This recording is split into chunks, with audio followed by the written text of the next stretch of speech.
Welcome to Haunt Weekly.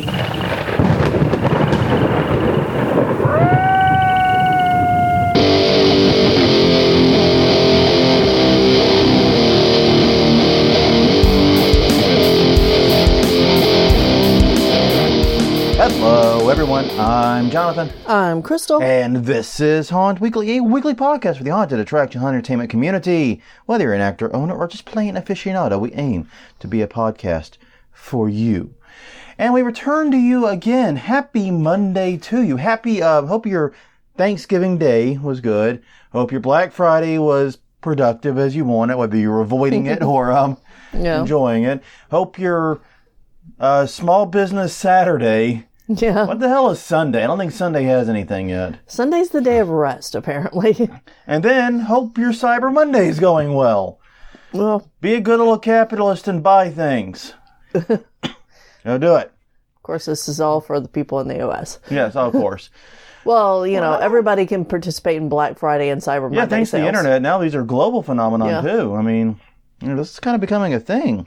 Mm-hmm. But yes, we come at you once again with another episode of Haunt Weekly. You can find us at hauntweekly.com or Haunt Weekly on Twitter, Haunt Weekly on Facebook. YouTube.com/Haunt Weekly is our YouTube channel. We're also on iTunes, Google Play, and Stitcher. And guys, this week we wanted to take things a little light. We've been doing a lot of serious stuff. Right. Pricing, news stories involving a haunt. Someone tried to set a fire 3 times in one night. Yeah. I'm still wrapping my head around that one. Yeah.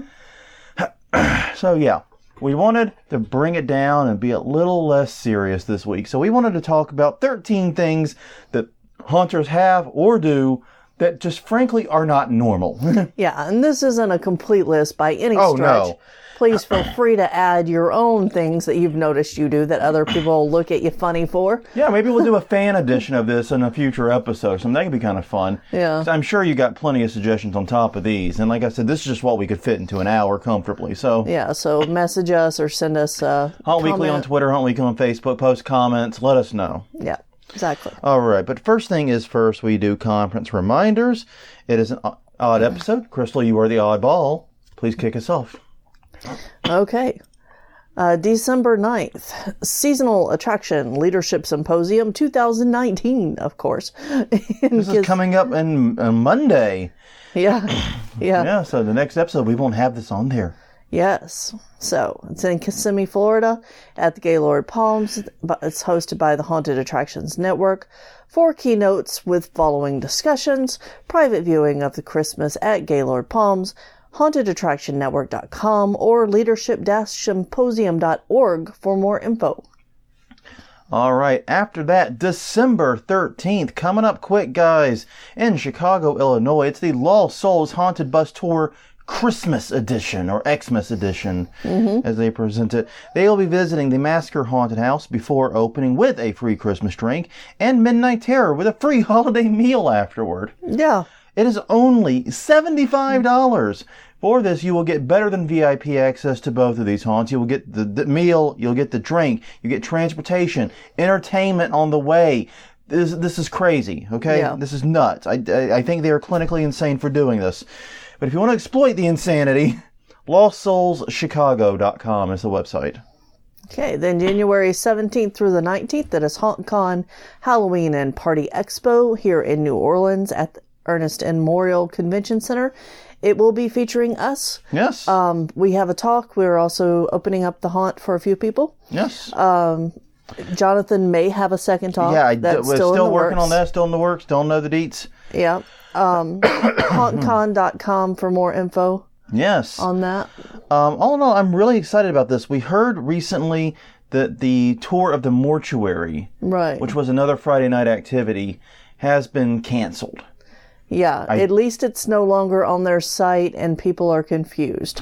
Yeah, I don't know what happened with it. There seems to be a lot of confusion right now. Yeah, there's not a lot of information out there officially, so we can't comment on it. But if you were one of the ones looking forward to going to that, and your Friday night became open, head over to Haunt Weekly, find the event for our haunt, and make sure to say you are going. We need people to let us know they are going so we can plan a head count and see if it's feasible to do the crawfish boil that we're planning on doing. We're gonna try to accommodate everyone. Everyone's getting prizes. Everyone's getting stuff. It's gonna be great. Yeah. But we just need a head count to know how many people it's gonna be. Right. All right. That and also to provide transportation. Yeah. All right. February 21st through the 23rd, it's Haunt X, the Haunters DIY Expo in Pomona, California at the Fairplex. We'll be touring Asylum Haunted House, both the lights on and off, and have a costume ball. HauntX.com for more information. Okay. Then skipping way ahead to May 15th through the 17th, it's Ohio Halloween and Haunters Convention at the Ohio State Reformatory in Mansfield, Ohio. That's a lot of Ohio's. Yes, it is. It features a ghost hunt, costume party, and haunted house tours. Ohio Halloween and HauntersConvention.com for more info as it becomes available. Yes, indeed. There's not a lot available just yet. It's still early. Yep. Hey, I'm sorry about that. All right. So, first thing, quick update on our haunt. We ain't got no road. Right. They completely tore it up. It looks how we expected it to look at Halloween. Yeah, it looks exactly how we expected it to look at Halloween. We technically have a drivable dirt road-ish, but they are supposed to be coming by tomorrow. For us now recording tomorrow, for you listening today, and doing more work. Yeah. I don't know exactly what, but they've asked us to move our cars for Monday. Right. Looks like some of the neighbors forgot that memo. So. Or they didn't get it because they didn't exactly come around and flyer us or anything. So we actually don't know. We just heard the rumor. Yeah. So yeah, the demolition of the road is done. The sidewalks are gone. The road is gone. Now we're just waiting for the paving crew. And if they do what they did on the other side, first will appear a sidewalk/curb truck. Right. Which is really weird. They have a thing that's specifically made for this. Yeah. What they do is they install the curbs and the sidewalks, and then they go and they start doing the tar and the paving. Yep. And so those might be two completely separate processes. In fact, they were on the other side. Yeah. Everywhere else we've seen it done, it's been separate. Yeah. So step 1 is complete, 2 more to go. Yes. Also, real quick, for any of you who are coming to New Orleans and are a little bit antsy about recent news events. Yes. If you feel like you want to ask us any questions about visiting the city, please do so. We also had a podcast last year about visiting the city and how to stay safe doing it. Yeah, and I think everything in there, we don't need to repeat it, basically. Right, exactly. We'd literally be given the same podcast, and that doesn't help anyone. Exactly. So I'm just directing you to it now, and reach out over if you the need next to. week. I will make sure to repimp that podcast on the social medias, as well as our guide for things to do in New Orleans. I believe everything on there is actually still valid too. Yeah.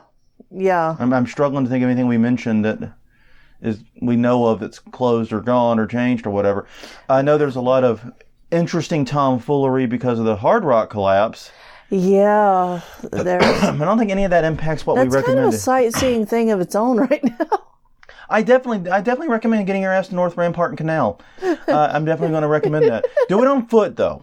Yeah. Do it on foot. Just trust me. Yeah.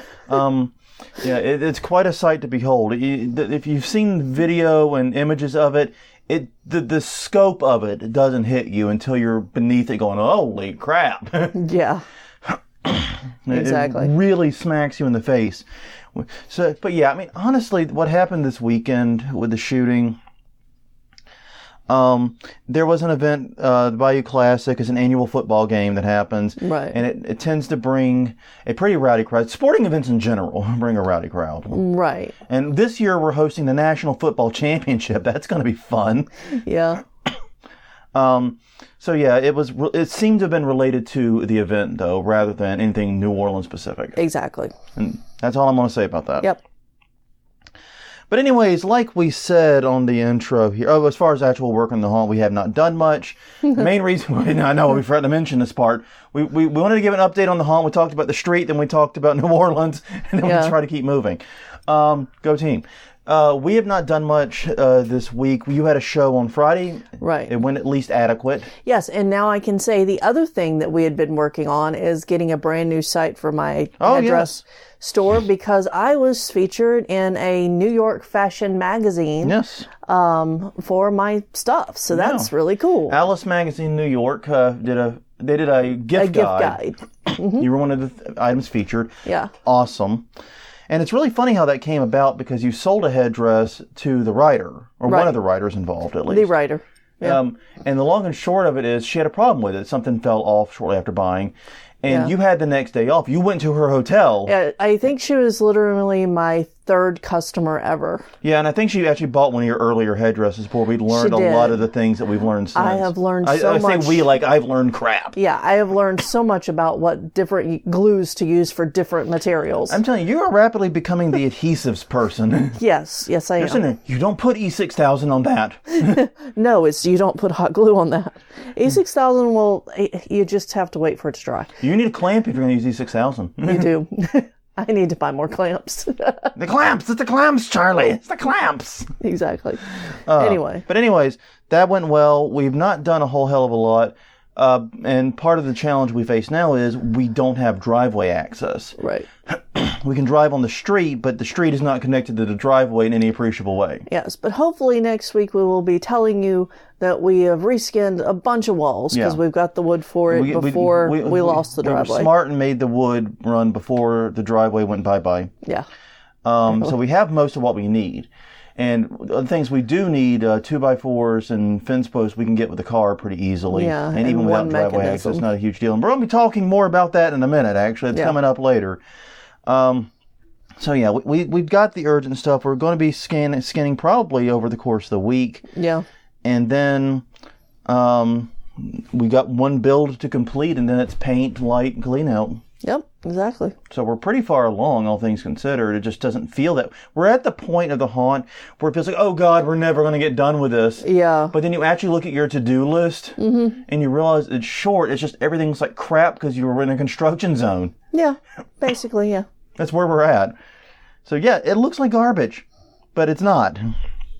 So yeah, we are going to be resuming work probably over the course of the week and definitely over the weekend.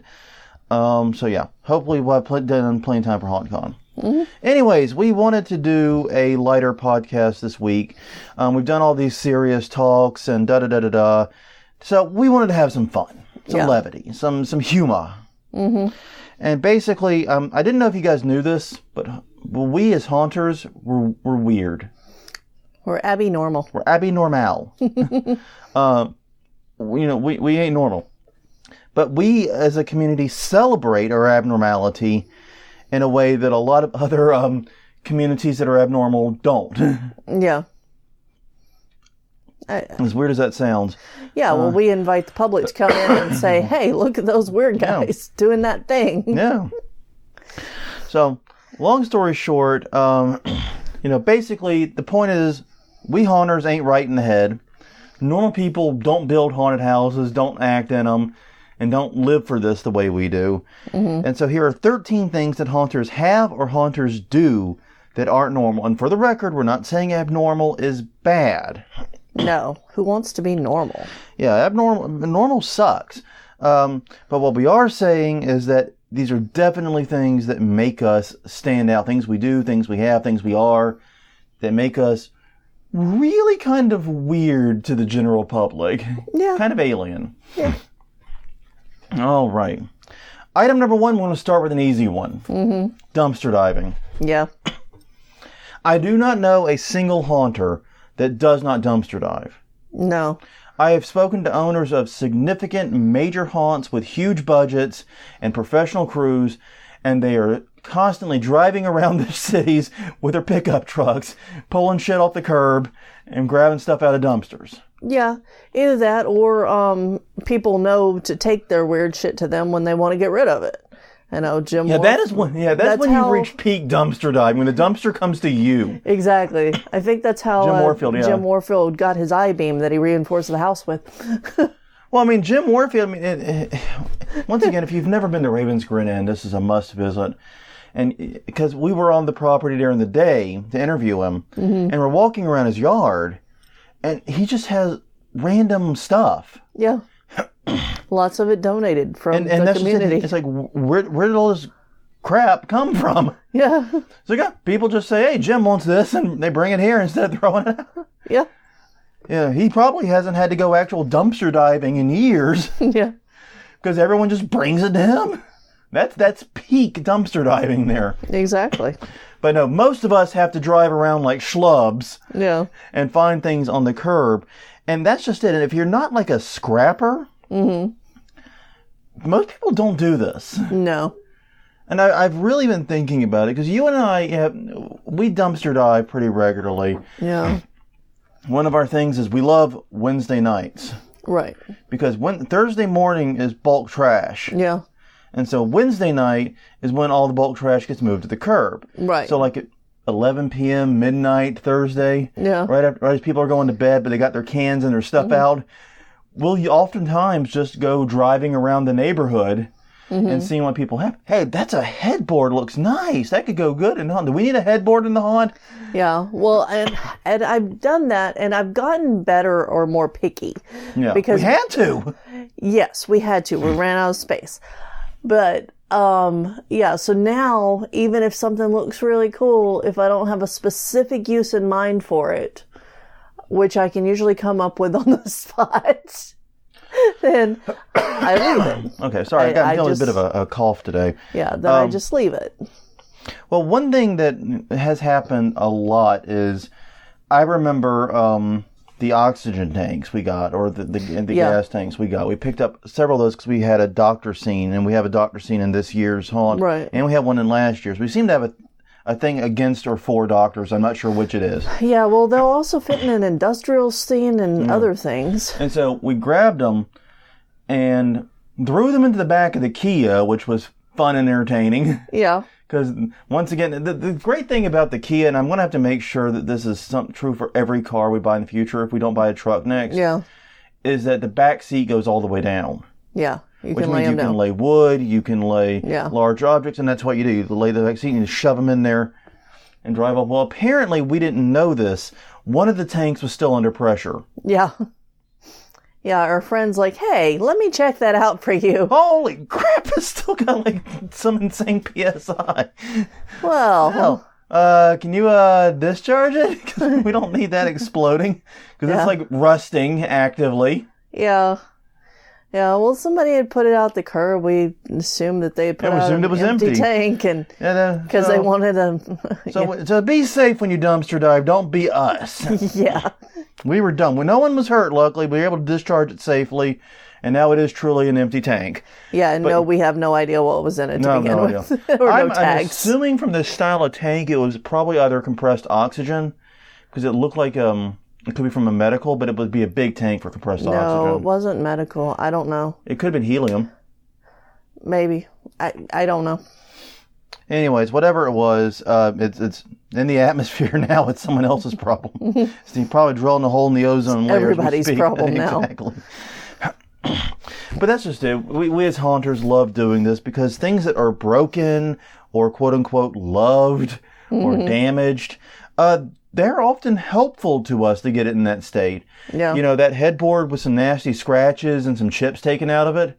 Okay, yeah, I wouldn't put that in my bedroom. Right. A, I don't have a twin-size bed, but also, yeah, it doesn't look very good. But it just saves me the work of distressing it to put it in the haunt. Yeah, exactly. Because, there's hotel scenes or bedroom scenes that you sometimes use. If you do anything with a house, yeah, that's great, and it looks perfectly messed up. We also find crafting things, because I've seen, and this is something that I thought about a long time ago and hadn't had a chance to do. A lot of people are now painting doll houses to look like haunted houses, which is awesome. They look great, and I can't wait to find another one on the side of the road. And one thing, I think my favorite dumpster that I find was the vinyl siding. Yeah. There was a house up the road, they did new siding, and they took, I think it was actually the scraps they couldn't use from the job. So I think it was a brand new vinyl siding. I don't think they were tearing off old. I think they were like covering up wood siding or something. And they took that to the curb. And so we had like 50 to 60 pounds worth of vinyl siding. And I was on a run. I saw it like, run over. Went like half a block. Yeah. Got to schlep all this back to the house. And I did. Got it all back. It wasn't easy. It was definitely a bigger workout than the run was going to be. Yeah. Anyways. Second item. Play the famous game every haunter has played at least once. Is that real blood or fake blood? Okay, if you build haunts, or even if you work in them, you've had this moment, a tool slips, you catch a nail, something, you feel a scratch on your skin. Sometimes you don't even feel it. You're just cleaning up at the end of the night and you go, oh shit, there's blood. Yeah, what happened? Is it real or fake? I don't know. But we've all had that moment where it's like, is that real blood or fake blood? I don't know. Let me go wash everything off and see which it is. Yeah. That's the only way to tell half the time. Yeah, there's also the phantom bruises, which you can tell that they're bruises, but they're phantom bruises that every haunter seems to get. Yeah, I don't know where those bruises come from. No. I tend to get them on my shins, personally. Mm-hmm. I don't know how. Yeah. Shins and my upper arms are seem to the places they target me. But other people get them on their hips. Yeah. Yeah, I've gotten them on my hips. I've gotten all over my legs, pretty much. Yeah. Yeah, for some reason, I don't get it much on my thighs or my torso area or like the lower arm, but on my upper arm right near the shoulders, I don't know what I'm hitting. No. That's not something you like bump into things with. I can like the shins, okay, I can see how that probably happens. I'm probably like accidentally kicking ledges and tools or stuff as I'm trying to walk around. I'm not looking where I'm walking. So I can kind of figure that one, but the upper arms confuses the hell out of me. No. But yeah, the real blood, fake blood game is always fun. Mm-hmm. And it's kind of a testament to how good fake blood has gotten. Yeah. That it's even a struggle to tell. Right. Because normally, it used to be fake blood was so obviously fake. Yeah. That there was never really a question. These days, there's at least a question. Right. You just got to check. Yeah, and if you're not in the building process, but you find fabric with dried blood on it, then the game gets even harder. Because then it could be from any time but during the year. Mm-hmm.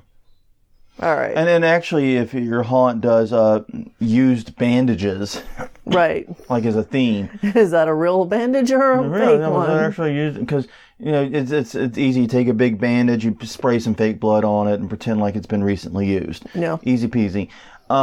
But yeah, then the question was, oh crap, is that a real bloody bandage that we need to throw out? Or is it a fake one that's a prop? Yes. If you aren't telling your actors to make sure that their real bandages get into the trash can, start doing that, please. Yes, we've had that problem multiple times where actors will leave real bloody bandages behind. Like, no, that's a health hazard. In a freaking doctor scene where there were fake bandages around. Yeah. No, that's a health hazard. We have to throw away everything now.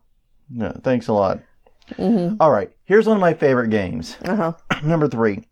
Know how many of whatever random item will fit into your car. Yeah. Or your particular mode of transportation. Yes. We know with a high degree of certainty you can fit 52 standard pool noodles into a 2009 Kia Spectra. Yes. Because we've done it and there wasn't room for much more. No. In fact, I think 52. And 2 adults. 2 adults in the front seat. Yes, that's true. Yeah, if we'd had just the driver, I guess we could have gotten probably another 15 to 20. Probably another box full. Yeah. Yeah, I could have put another box in there. But yeah, you can carry 52 standard pool noodles in a 2009 Kia Spectra. Yep. You can also easily load 8 2x4s. You can technically, I think, get 10, but it becomes unwieldy to shift and drive, and it becomes more of not a space issue, but a driving issue. Right, exactly. Because then it's like down on the gear shift. Yeah, and then it tries to weigh down and land on the gear shift. And we also know you can fit 12 pieces of fence board. It doesn't matter if it's 6 foot or 8 foot, they stack the same way. Right, exactly. Most people don't have this information about their car. No. Yeah, no. It's like, I walk onto a used car lot. Okay, it's nice, but how many pool noodles does it hold? Yeah. I know that I can fit 3 skeletons into our trunk. Well, yeah, we know that we can fit 3 skeletons into the trunk, and if we use the back seat, we can probably get 5 more. 6. 5 or 6 more. 6. Because 2 per each space. Yeah. Yeah. And these are assuming they're not in boxes. And then you could lay them on top of each other too. So I bet we haven't bought that many at one time. The most I think we bought at a time is 6, and that was a trivial fit. Yeah. That really wasn't stretching. And that's the reason I didn't list skeletons in there, is because we've never bought that many at one time. We've always bought like half a dozen every year. Yeah. And just sort of slowly accumulated. And now we have like a fucking skeleton army. Mm-hmm. Yes, it's a skeleton crew. We've been over this. But yes. But yeah, most people don't have this information about their car. No. You don't go to the used car like, how many 2x4s can this hold? Yeah, exactly. What's the pool noodle ratio? No, people don't do that. No. We're weird. Okay, using home building supplies for their not intended purposes. Yeah. We'll leave it there. I originally said it was PVC, but no, it kind of goes for everything. It does. Because my first thought was, I remember the time we went to Home Depot. Mm-hmm. We were building one of the outside monsters. Yeah. And I can't remember which one we were building. We were building one of the outside monsters. One of the big sexies. And we were sitting there looking at the various thicknesses of PVC, comparing prices and getting the joints and everything, and figuring out what we realistically needed to do this and do this well. Right. Because we'd drawn it out. Yeah. But we didn't actually put much thought into the thickness. Right. Well, and we were trying to figure out the logistics because we were making a 9-foot monster. Yeah. And then a very helpful employee comes up and says, what can I help you today? What is your home improvement project? We're building a PVC monster. Yeah. He looked at us like we had turds hanging out of our mouth. It was impressive how that conversation changed. Yeah. Like, you're doing what? And the weirdest part was we're having this conversation in mid-September. Yeah. It's like most people, and we're coming to this one later, Halloween ain't on their brain yet. Right. They're like, why the hell are you building a PVC monster?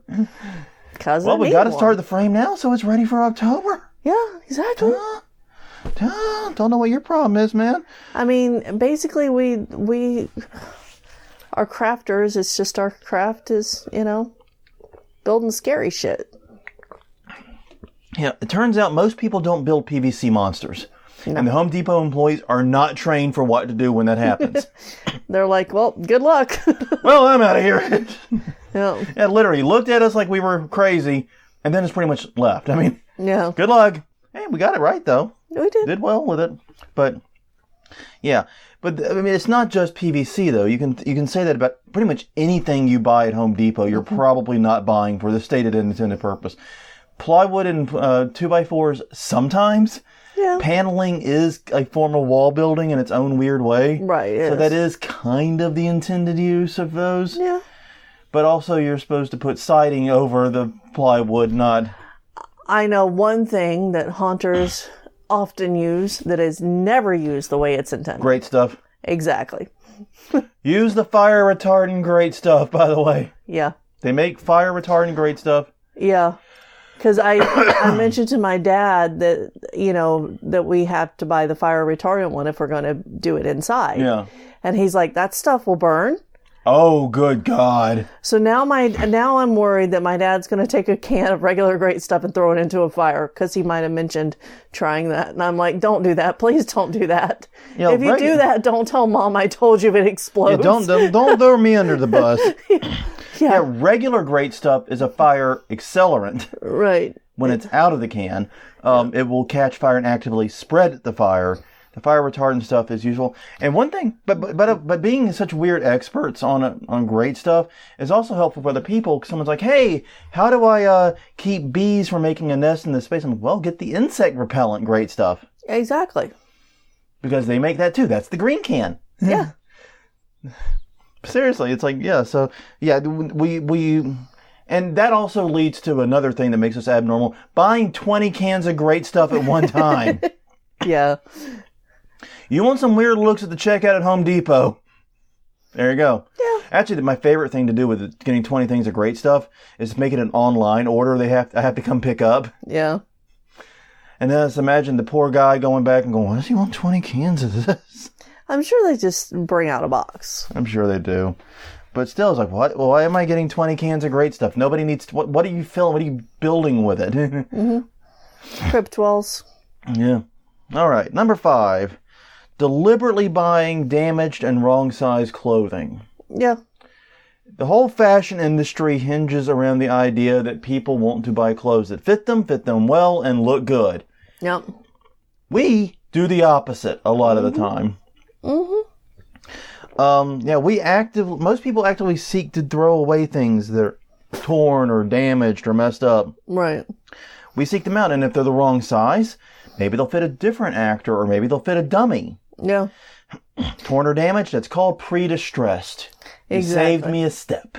Exactly. I loved whenever the local costume shop God. would have the box of damaged costumes for like $2 each. Oh, yeah, and some of them were like 50 cents each. Yeah. And so basically we just went there, and I remember one time we just simply took the box to the register. Yeah.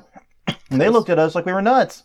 Well, they knew what we were doing with it. Yeah, they knew what we were doing. Why do you want these? I mean, it was Well, like, the first time they didn't know what we were doing. but it was like children's it was everything from children's costumes to, I think the only ones we left behind were these sexy female costumes. Yeah, because we don't use those. We don't really have a use for those. But I mean, yeah, okay, I'll put a dummy in a pirate costume and then stick him somewhere, you know? Yeah, out in the front yard somewhere. In the front yard. We'll do this. Yeah. There's no problem with that. And I mean, even if you don't use the whole costume, the pants could be useful for something. The eye patch, if nothing else, could be useful. I mean, there are elements of it. Yeah. But There's always going to be elements that are useful. the other thing is, we're weird in the way that we will go to a garage sale whenever it's about to close and make an offer on all their clothes they're trying to get rid of. Yeah. Because instead of them throwing it away, we can pick them all up And shunt it into a box and just have it handy for when we need to start dressing dummies, or if actors make it a closet scene. Exactly. So many uses for that. Mm-hmm. So yeah, we seek out the Goodwill finds and the things and the damaged items that no one else wants. Yep. All right, number 6. We get scary things for Christmas and birthdays. Yep. I gotta say, the one really good thing for our families that we're haunters is if they're not haunters themselves and they're not partaking, they at least know what to get us when gifts are given. Yeah. There's no real question. No, I mean, they, Buy scary masks, buy props, buy weapons, buy haunty stuff. skeletons and limbs are always welcome. Yeah. Home Depot gift cards are also I always need welcome. a hand. Exactly. Ta-dum-tush. But yeah, Home Depot gift cards are another safe one. But yeah, people give us scary stuff. Mm-hmm. And I like that. I like opening up my Christmas present and finding a severed head inside. Exactly. I mean, I like going to work and telling people what I got for Christmas. I got a severed head, I got 2 hands and a foot, and I got a skeleton. There was a stocking, and there was a foot in my stocking. It was the perfect stocking stuffer. Exactly. And then they just look at me horrified. Well, yeah, I know. mean, think about it. If you open up a Christmas present and it's a severed head, in like any other context, that is a threat from an in-law. Yeah. Like the first time your mom did it, I'm like, oh, I love the gift, but I really should be asking if this is some kind of implied I'm going to murder you in your sleep thing. Yeah.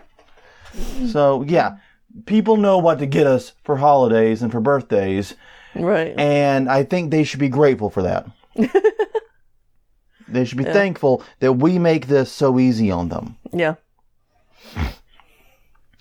Okay, number 7, research macabre things. Yeah. Now, everybody kind of tickles their macabre side a little bit. They look up things or watch shows about serial killers, or maybe watch a gory video on YouTube, or horror movies, of course, exist because of that tickling of the macabre. But most people don't do it for the reasons we do it. No. Which is research. Exactly. You can right now go on the internet and look up images of dead bodies. And for us, it's actually useful to know what a body looks like when it's dead. Well, and, I know that I've done research on what does a mummified body look like? What does a bloated body for a water scene look like? These are, not that I would ever do a drowning scene in New Orleans. But That's what does but you can also look up various types of injuries. What does an arm ripped off look like? Exactly. What does a really bad bruise look like? And I've also, what do stitches actually look like? Yeah, exactly. You've got to know all of that stuff so that you can do convincing makeup. Do convincing makeup work and do convincing costume work too, because it oftentimes plays into how you dress things up. Exactly. So yeah, it's important to know these things, and we research it. And I don't think anyone outside of morticians and forensic pathologists do this. Right. And it's not just dead bodies. It's things like torture methods. Yeah. I've read several books on it.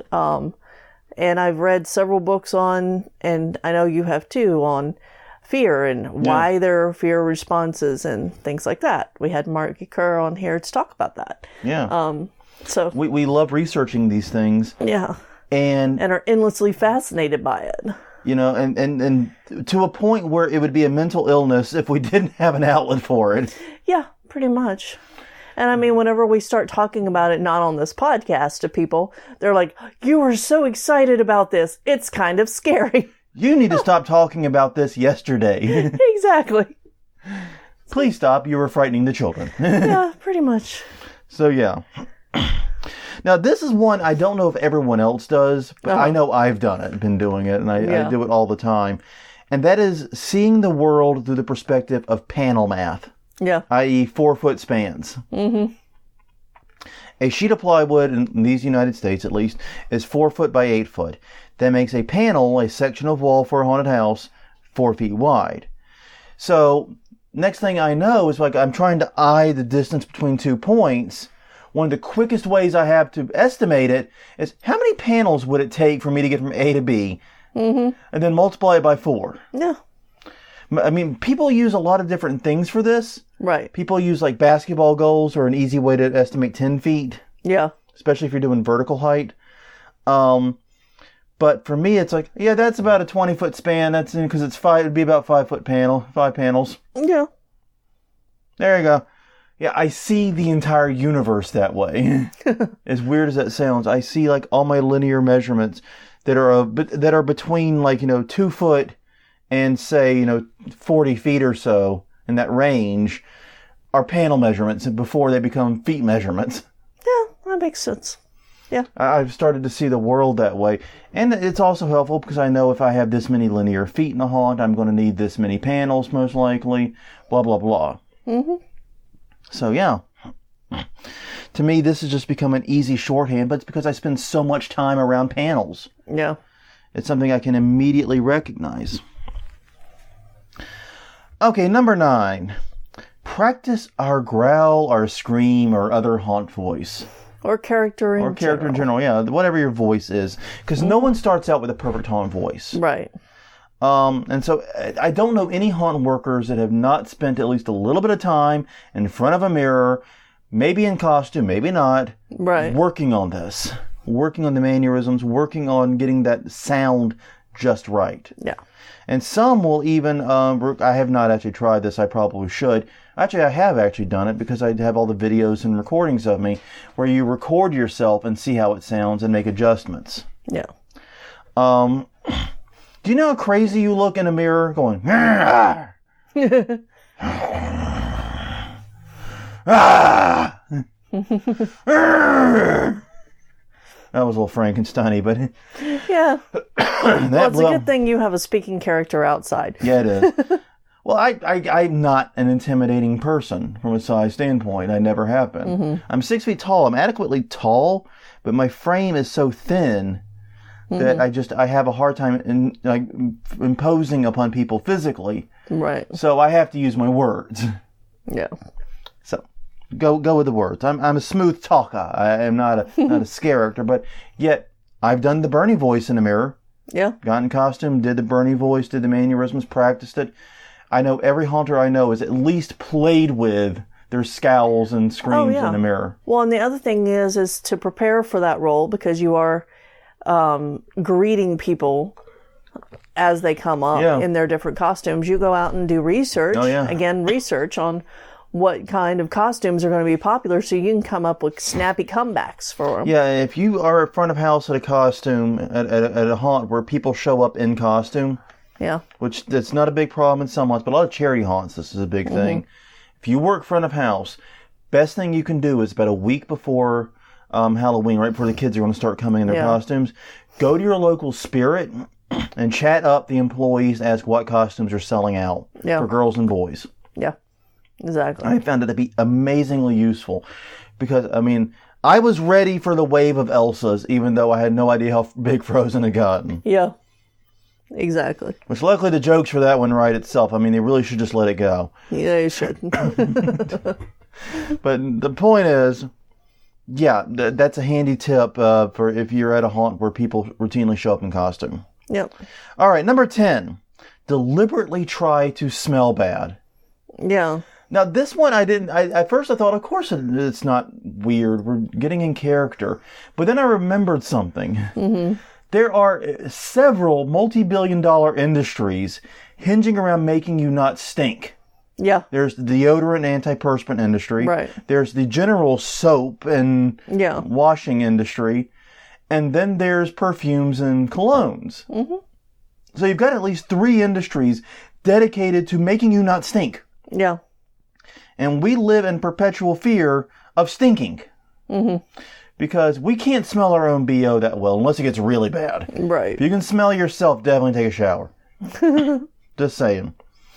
But people worry about this. This is an actual fear that has been ingrained in us through marketing and society. And it wasn't always this way, by the way. Mm-hmm. This is a fairly new phenomenon. Yeah. So yeah, but everyone else in the universe goes so far out of the way to not smell bad. And here we are buying crap from Froggy's Fog. Yeah. Or just rubbing random stuff on ourselves to stink it up. Or into our area that we work in. Yeah. We don't always put it on us. Yeah, but we want to stink. Yeah. That is so weird. It is. And if you do that outside of a haunt, you are probably a candidate for being locked up in a mental hospital. Yeah. And if you're rubbing, dirt and other things all over yourself or filling your scene with it so that you can have that earthy smell. Mm-hmm.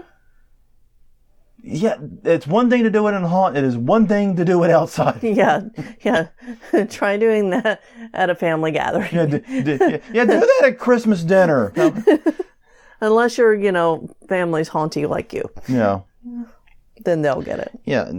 But yeah, seriously, it's a weird thing that we do, and pretty much no one else does that. Yeah. I can't think of anywhere else, because even television and stage actors and movie actors don't try to stink. Right. They don't have to. No. You can't smell them. No. Which is probably a good thing. I watched Avengers. You don't have smell-o-vision yet. Thank God.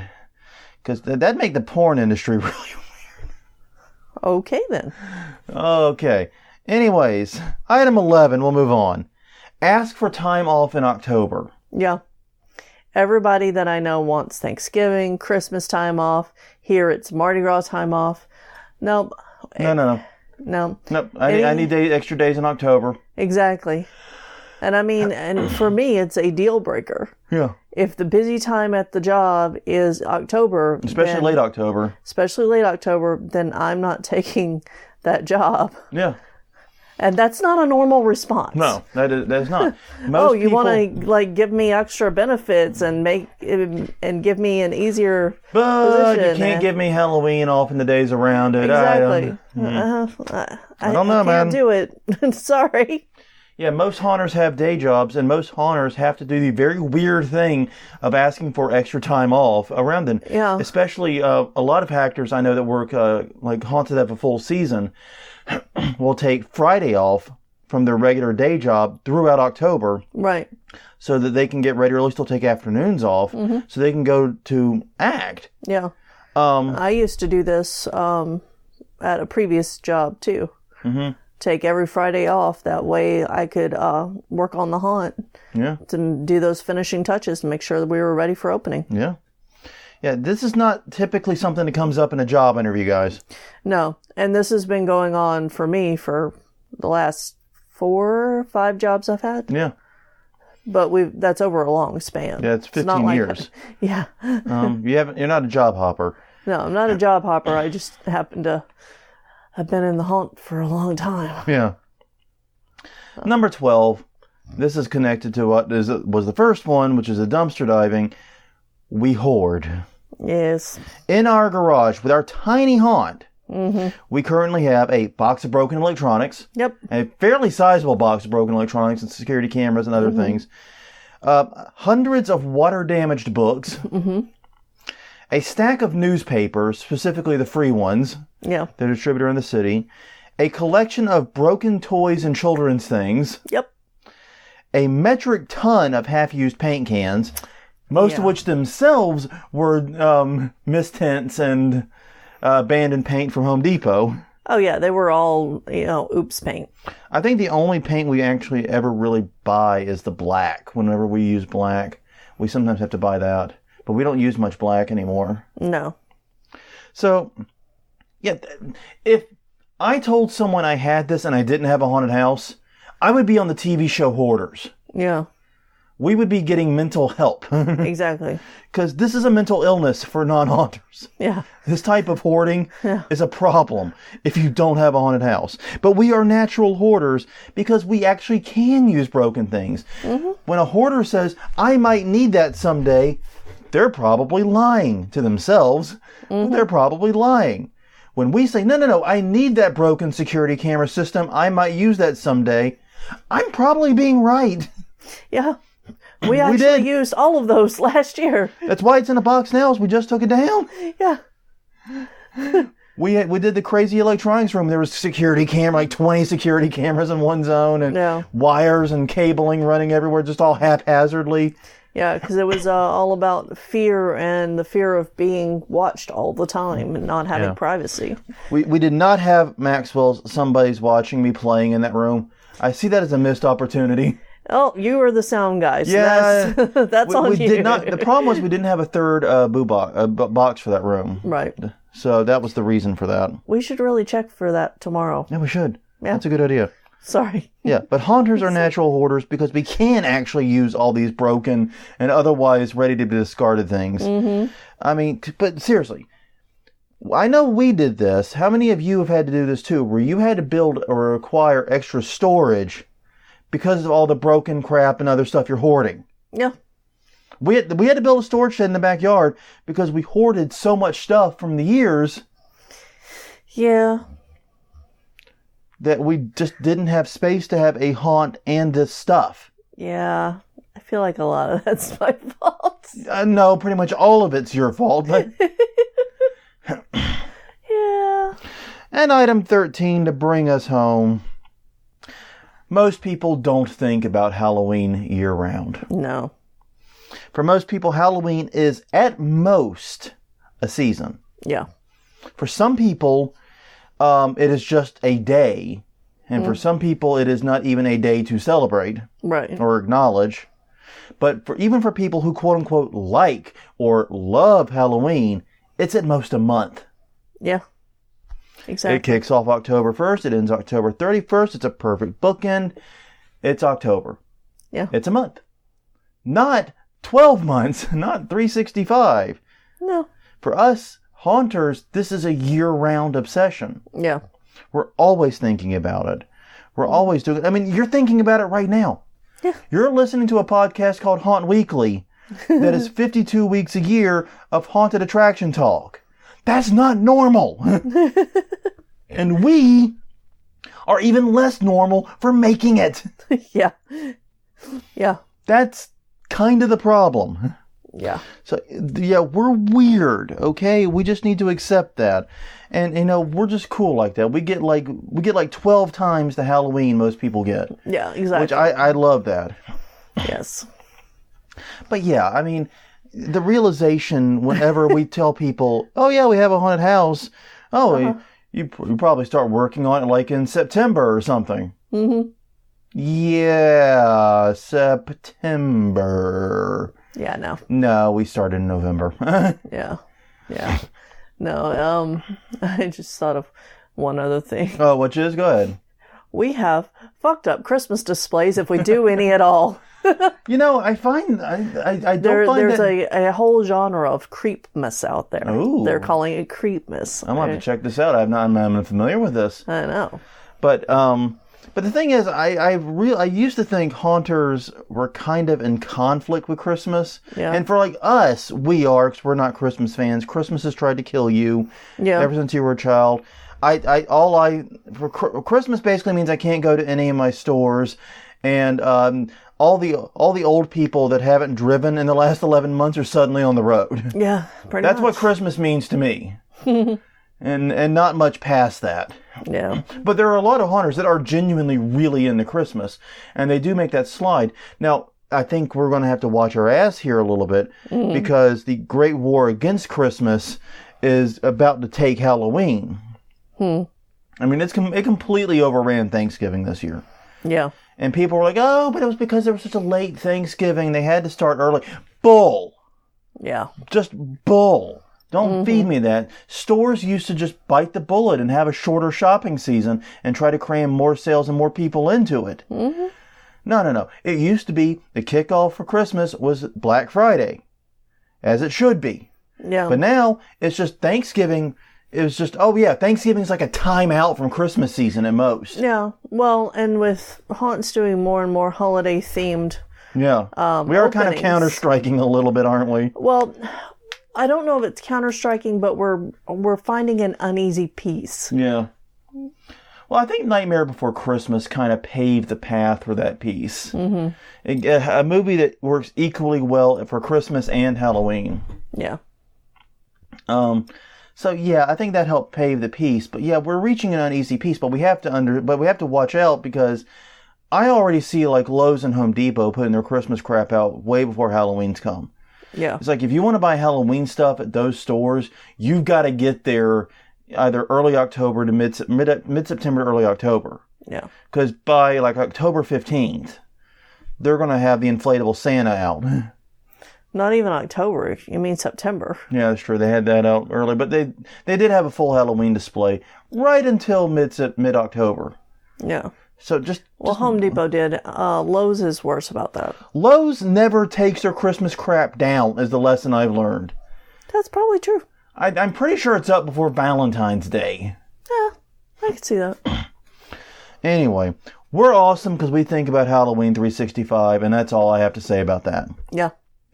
Well, that's all we have. I think we're about done. And I know you have tons more suggestions. Believe me, this was not meant to be a complete list. A complete list would take far more than one podcast could contain. No kidding. Considering we're right at our 50-minute mark now with 13. So yes, please give us your thoughts. Give us the things that you think make haunters really weird and alien to quote-unquote normies or muggles or whatever you want to call them. I'd love to hear your thoughts on that. And once again, you can do that at Haunt Weekly on Twitter, Haunt Weekly on Facebook. Leave a comment. Let us know. You can also find us at hauntweekly.com. That's our website. We have a great form where you can email us there if you wish to send your suggestions that way. Yeah. Also, we are youtube.com/hauntweekly. There's our YouTube channel. You can comment there as well if you so choose. Love to hear your thoughts. That's also where all the past episodes are available for easy access. It's a wonderful system we got going there. Very happy about that.